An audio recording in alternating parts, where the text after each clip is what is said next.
Hello students, welcome to civil staff Himachal and a mains current affair session, जिसमें आज का हमारा डिस्कशन का टॉपिक रहेगा ईस्टर्न इकोनॉमिक फॉर्म। अभी रिसेंटली ही 7th आपका समिट हुआ है ईस्टर्न इकोनॉमिक फॉर्म का रशिया में। Russia hosted the summit of eastern economic forum this time. So what exactly the significance of this organisation, इसे जानेंगे। रशिया के लिए क्यों इतना इंपॉर्टेंट है, रेस्ट ऑफ एशियन नेशंस के लिए इसका क्या सिग्निफिकेंस है, और इंडिया का बेसिकली क्या नेशनल इंटरेस्ट इस पूरे रीजन में है। सभी फैसेट्स को इस सेशन के माध्यम से आज हम डिस्कस करने वाले हैं। तो चलिए student, let us start today's topic, but before that first we need to go through with the weekly schedule. So daily 10 MCQ revision session हमारा 10:15 बजे रहता है, जरूर इसे गो थ्रू करेंगे। मेंस करंट अफेयर सेशन 2:15 बजे रहेगा, इट्स एन इंपॉर्टेंट सेशन। इसके अलावा 6:15 बजे डेली करंट अफेयर्स का भी सेशन इंपॉर्टेंट है। ये भी आपका देखिए, करंट अफेयर्स तकरीबन सभी एग्जाम्स में पूछा जाता है, चाहे एचपीएस एग्जाम की बात करें या हिमाचल के किसी भी एग्जाम की, तो बहुत इंपॉर्टेंट सेशन है आपका। पटवारी एग्जाम की जो स्टूडेंट्स प्रिपरेशन कर रहे हैं उनके लिए पटवारी, एचपी पटवारी से रिलेटेड जो है क्लासेस रहेंगी, चाहे वो प्रीवियस ईयर क्वेश्चन सेशन हो या इंपॉर्टेंट क्वेश्चंस कैसे पूछा जा सकते हैं उससे संबंधित कोई आपका सेशन हो।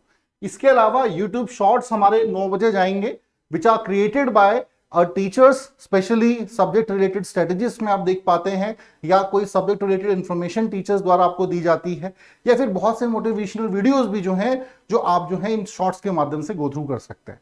तो चलिए student, now start today session. First of all we need to discuss that why this topic is in news. So recently Russia hosted the 7th Eastern Economic Forum at Vladivostok. It's an important city of Russia, जहां पर ये basically eastern economic forum का summit हुआ है। बहुत से देशों ने इसमें, जो एशियन जायंट नेशंस हैं जिसमें आपका चाइना, इंडिया, कोरिया, जापान शामिल है, सभी ने अपनी पार्टिसिपेशन इसमें दी है। Now why this organisation was set in 2015? It is basically to develop the far east region of Russia. ज्यादा से ज्यादा जो फार ईस्ट रीजन है रशिया का, जो बहुत लेस डेवलप है, लेस हैबिटेट रीजन है, रशिया चाहता है कि वहां पर इन्वेस्टमेंट जो है वो ज्यादा हो, वहां का इंफ्रास्ट्रक्चर जो है वो ज्यादा बढ़े। ठीक है जी। सो ये एक बहुत बड़ा कारण है इस ऑर्गेनाइजेशन को बनाने का, और इसके हर साल जो है समिट्स होते हैं। अब थोड़ा सा हम बात कर लेंगे इन शॉर्ट ईईएफ के बारे में, इस इकोनॉमिक फॉर्म के बारे में। So it was establish in 2015, alright, ताकि फॉरेन इन्वेस्टर्स को इंकरेज किया जा सके कि वो जो है फार ईस्ट रीजन है रशिया का, वहां पे ज्यादा से ज्यादा इन्वेस्टमेंट कर पाए। ठीक है जी। ईपीएफ जो है ये basically it display the economic potential, suitable business conditions for investors in this region. ठीक है जी। एंड तकरीबन अभी तक जो हम बात करें 2017 से लेकर 2021 तक की बात करें, तो तकरीबन 380 agreements have been signed by EPEF. ठीक है जी। ईईएफ जो है तकरीबन 380 एग्रीमेंट जो है साइन कर चुकी है pertaining to the investors, pertaining to investments in this region, and which worth rupees 3.6 trillion rubles. So it's a huge amount which is supposed to be invested in this region by different nations. So of course अगर Russia point of view से देखें तो बहुत important है, और जो भी देश यहाँ पे इन्वेस्ट कर रहे हैं उनके लिए भी एक तरीका का एसेट हो जाता है इस पूरे रीजन में। ऑलराइट। सो इसके अलावा अगर हम प्राइमरी ऑब्जेक्टिव की बात करें तो रशिया चाहता है इस पूरे रीजन का जो इंफ्रास्ट्रक्चर है, ठीक है, वो ज्यादा से ज्यादा बढ़े, ट्रांसपोर्टेशन जो है इस पूरे रीजन का, वो कनेक्टिविटी उसकी ज्यादा से ज्यादा बढ़े, सिटी डेवलपमेंट हो, और जो मिनरल एक्सकेवेशंस हैं वो इसके जो है ज्यादा से ज्यादा जो है एग्जीक्यूट कर पाए, इन्वेस्टमेंट हो, प्रोजेक्ट्स यहाँ पे स्टैब्लिश किए जाएं। ठीक है जी। जो कि रशिया के लिए अकेले करना संभव नहीं है। ये अगर मैप में देखें, this is basically the far east reason. ये सारा जो क्षेत्र है ये फार ईस्ट रीजन ऑफ रशिया माना जाता है। ठीक है। बहुत ही कम जनता या आमजन यहाँ पे रहते हैं, बहुत ज्यादा डेवलपमेंट यहाँ का हुआ नहीं है, इंफ्रास्ट्रक्चर बहुत कमजोर है। हालांकि बहुत ही ज्यादा ये जो रीजन है फार ईस्ट रीजन, एनर्जी रिसोर्सेज के पॉइंट ऑफ व्यू से देखें, ठीक है, नेचुरल रिसोर्सेज के पॉइंट ऑफ व्यू से देखें, बहुत ज्यादा रिच रीजन है ये, और यही एक कारण है that these all nations are interested in investing in this whole region. Alright, now talk about who are the key players in this EEF, and कौन कौन देश यहाँ पे प्राइमरी जो है इन्वेस्ट करने की बात कर रहे हैं। So China, South Korea, Japan and India are in this list primarily. ठीक है जी। ये 4 देश इसमें ज्यादा शामिल हैं, आने वाले समय में और भी देश कनेक्ट हो सकते हैं। हालांकि चाइना जो है तकरीबन 90% जो इन्वेस्टमेंट है पूरा इन्वेस्टमेंट का अकेले चाइना लीड कर रहा है 90% इन्वेस्टमेंट्स के साथ, ठीक है जी। And of course it will very helpful for China's BRI and polar sea route. BRI और जो मतलब आपका one road one belt initiative है आपका चाइना का, उसके लिए, उसके प्रमोशन के लिए यहां की इन्वेस्टमेंट बहुत इंपॉर्टेंट है। सबसे ज्यादा जो है पोलर सी रूट जो चाइना का है उसको स्ट्रेंथन करने में REF की जो इन्वेस्टमेंट्स हैं, मतलब आपका Russia, far east region of Russia की जो इन्वेस्टमेंट्स है वो बहुत ज्यादा सहायता करेंगे। अब कैसे, जरा इसको मैप के माध्यम से समझेंगे।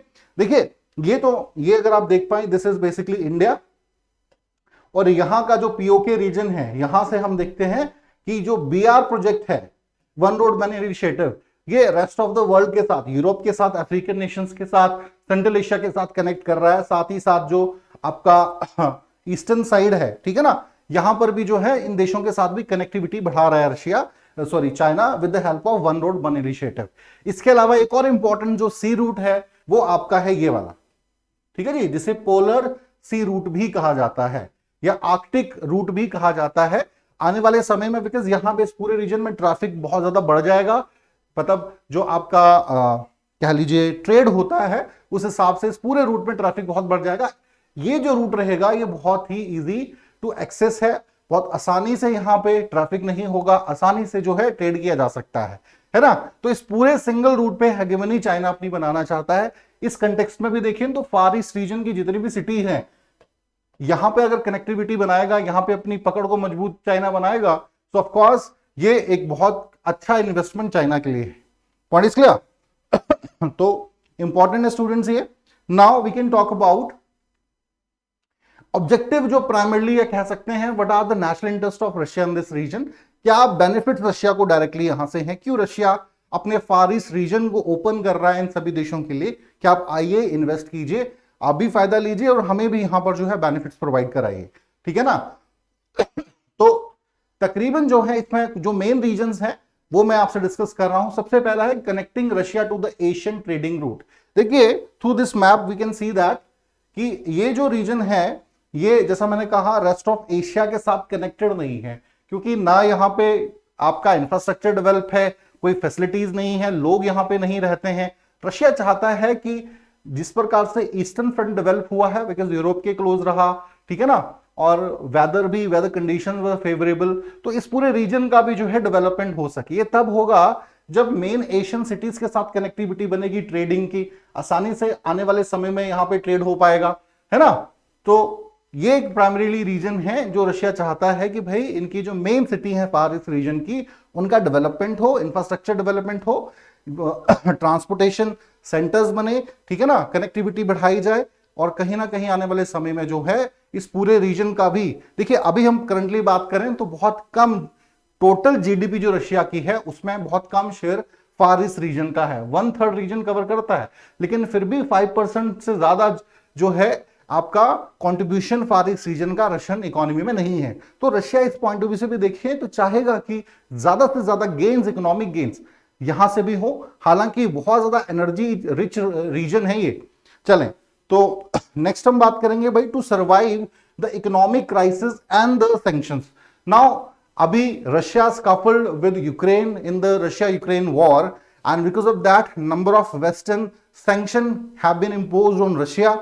सो कहीं ना कहीं it will harm the interest of Russia, economy को भी जो है एक सेटबैक लगता है इसकी वजह से, और इसकी भरपाई कहीं ना कहीं जो है रशिया करना चाहता है एशियन देशों के साथ कनेक्टिविटी को स्ट्रेंथन करके। भारत, चाइना, ये लीडिंग नेशन है, इनके साथ डील्स बढ़ेंगे, इनके साथ एग्रीमेंट्स बढ़ेंगे, फार ईस्ट रीजन डेवलप होगा, तो कहीं ना कहीं जो है इसके जो सैंक्शंस में नुकसान रशिया का हो रहा है उसकी भरपाई हो सकती है। तो ये एक विजन रशिया का है, ठीक है जी, फार ईस्ट रीजन के कंटेक्स्ट में। इसके अलावा मॉडर्नाइज होंगी सिटी, ये भी चाहता है रशिया की, व्लादिवोस्तोक, खाबरावोस, यूएन रोड, चिता, बहुत सी ऐसी इंपॉर्टेंट सिटीज हैं फास्ट ईस्ट रीजन में, ठीक है जी, उनका जो है डेवलपमेंट हो। और इसीलिए जो है ये आप देख सकते हैं ये जो मेन सिटीज हैं एक पूरा इस प्रकार से कनेक्टिविटी को बनाना चाहता है, ब्रदर चाइना के साथ, मंगोलिया के साथ, है ना, पूरा एक ट्रेडिंग रूट जो है वो बनाना चाहता है, सिटीज की, मेन सिटीज की कनेक्टिविटी बनाना चाहता है, एयरपोर्ट हो, रेलवे लाइन यहाँ बेचें, सड़कें बने, इंफ्रास्ट्रक्चर बिल्ड हो, हॉस्पिटल्स, एजुकेशन हो, ताकि इन हैबिटेट जो है वो यहाँ पे ज्यादा बढ़े, लोग है ना यहाँ पे शुरू करें। ठीक है जी। तो this is one of the primary region of Russia. ये इंटरेस्ट रशिया के हैं आपके इस फार ईस्ट रीजन के कंटेक्स्ट में, और इसीलिए जो है आपकी ये ईस्टर्न इकोनॉमिक फर्म का एग्जिस्टेंस भी बना है। ठीक है जी। तो आई होप स्टूडेंट अच्छे से ऑब्जेक्टिव्स आपको क्लियर हुए होंगे। Now we can talk about significance of the RFE. जो रशिया का फार ईस्ट रीजन है, इसका सिग्निफिकेंस क्या है ओवरऑल, उसको भी समझते हैं रशिया के लिए। ठीक है, जैसे मैंने कहा इट कवर्स ऑलमोस्ट द, ये तकरीबन साका रिपब्लिक रीजन तक आप देख सकते हैं। ऑलमोस्ट इट कवर्स द 1/3 जो आपका टेरिटोरियल रीजन है रशिया का, उसको फार ईस्ट रीजन कवर कर रहा है।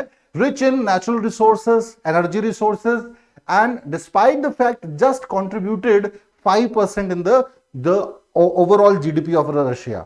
तो रशिया इसको बढ़ाना चाहता है, कहीं ना कहीं इनहेंस करना चाहता है। बहुत स्मॉल पॉपुलेशन यहां रिजाइड करती है, चाहता है कि पॉपुलेशन बढ़े। देखिए पॉपुलेशन क्यों रहना पसंद करेगी जब बेसिक फैसिलिटीज ही वहां नहीं है। ठीक है, वहां कोई रहता ही नहीं है, बहुत सी प्रॉब्लम्स होती हैं। अगर सभी सुविधाएं वहां हों, अगर वहां पे आपके जॉब अपॉर्चुनिटीज क्रिएट होंगी, सो ऑफ कोर्स बहुत से लोग वहां पे शिफ्ट करेंगे, या गवर्नमेंट भी जो है ऑफर देगी कि वहां पे लोग जो है रिजाइड करें। ऑलराइट, सो ये एक लॉन्ग टाइम विजन रशिया का है इस संदर्भ में। साथ ही साथ रशिया चाहता है कि एक गेटवे बने। ठीक है जी, पूरे आपके एशिया के लिए ये रीजन एक गेटवे बन जाए, स्पेशली ट्रेड का, क्योंकि आने वाले समय में जैसे मैंने कहा पोलर जो रूट है वो ओपन होगा। तकरीबन 50-60 साल के बाद आप देखेंगे ये चेंज शिफ्ट होने वाला है। जितना ज्यादा ट्रैफिक इंडियन ओशन वाले रूट से में बढ़ेगा, धीरे धीरे जो है शिफ्टिंग होगी रूट्स की। ठीक है ना, तो कहीं ना कहीं यहाँ पे फायदा आने वाले समय में रशिया को मिलना है। सो एक विजन होता है, जैसे देखिए इट वाज, ये किसी की बहुत इंपॉर्टेंट स्कॉलर की सेइंग है that Nations those ruled the globe, those have control in the Pacific Ocean rule the 20th century, and nation those have controlled over the Indian Ocean rule the 21st century। तो ऐसे ही next century में कह सकते हैं कि हमें trade routes में भी शिफ्ट देखने को मिलेगा। आर्कटिक जो रीजन है यहां पर जो है कंट्रोल जिन देशों का रहेगा, आने वाले समय में बेनिफिट्स उनको मिल सकते हैं। तो एक लॉन्ग टाइम विजन भी के पॉइंट ऑफ व्यू से भी देखें, सो फार ईस्ट रीजन जो है रशिया का, ये इंपॉर्टेंट हो जाता है। Now let us talk about India's interest. Why India interested in this whole region? India wanted to cooperate, deepen its cooperation in this whole region. Of course, India is an energy deficit region. चाहता है कि वहां पर उनकी primary investments पड़े इस पूरे reason में। ठीक है जी, ताकि जो नेचुरल रिसोर्सेज हैं, एनर्जी रिसोर्सेज हैं, डायरेक्ट एक्सेस जो बढ़े, साथ ही साथ जो इंटर स्टेट रिलेशन बढ़ेंगे रशिया के साथ। देखिए अभी क्या है, इंटरनेशनल रिलेशंस है, हमारी कोई डायरेक्ट प्रेजेंस नहीं है। जैसे छाबार पोर्ट में हमारी ईरान में प्रेजेंस है, ऐसी रशिया में हमारी कोई डायरेक्ट प्रेजेंस नहीं है। फास्ट ईस्ट रीजन में हमारी इन्वेस्टमेंट्स बढ़ेंगी। ठीक है जी, तो आने वाले समय में हमारी इंटर स्टेट जो रिलेशंस हैं वो भी बिल्ड होंगे, तो बहुत फायदा है। इससे क्या होगा, हमारे और ज्यादा रिलेशन जो रशिया के साथ पहले ही अच्छे संबंध हैं और ज्यादा डीपन होंगे। ठीक है ना, ये बहुत इंपॉर्टेंट है। अभी तक बात करें इन 2019 1 बिलियन जो आपका यूएस डॉलर्स हैं, ये बेसिकली इंडिया ने एलओसी दिया है रशिया को to develop the far east region of Russia. LOC means जो line of credit, a kind of loan, ये बेसिकली रशिया को दिया है भारत ने 1 बिलियन का। ठीक है जी, इसके अलावा India wanted to expand connectivity and investment in Russia. तो फार ईस्ट रीजन एक अच्छा विकल्प भारत के लिए हो जाता है कि रशिया में अपनी इन्वेस्टमेंट को बढ़ाया जा सके। ठीक है जी, इसके अलावा बिजनेस एग्रीमेंट्स भी किए हैं, जैसे साका प्रोविंस के साथ गुजरात के जो बिजनेसमैन हैं उन्होंने फार्मास्यूटिकल एंड डायमंड बिजनेस में इन्वेस्टमेंट किया है। ठीक है ना, तो वहां पर अपने एक्सकेवेशन साइट्स बनाने की बात करी गई है। डायमंड साइट्स भी हैं बहुत सी वहां पे। ठीक है जी, ये आपके पोटेंशियल बिजनेस है जिनमें भारत इंटरेस्ट ले रहा है। सो अगर ऑल ओवर हम देखेंगे, कहीं ना कहीं हमें कह सकते हैं फार ईस्ट रीजन भारत के लिए भी बहुत इंपॉर्टेंट है, इंडिया के लिए भी बहुत इंपॉर्टेंट है। हालांकि अगेन सबसे बड़ा जो चैलेंज हमारे सामने है वो है चाइना, क्योंकि जैसा मैंने कहा जो टोटल अभी तक का इन्वेस्टमेंट है इस पूरे रीजन में हुआ है, उसका 90% अकेला चाइना ही कर रहा है। तो हम बहुत पीछे हैं। We need to increase our investment this whole region, otherwise हम बहुत पिछड़ जाएंगे चाइना से। सो आई होप स्टूडेंट अच्छे से इस टॉपिक को आप समझ पाए हो। बहुत इंपॉर्टेंट टॉपिक है ये, और इस प्रकार के टॉपिक से संबंधित क्वेश्चंस आपके एग्जाम में पूछ भी लिए जाते हैं। तो चलिए आज के लिए इतना ही। Thank you very much.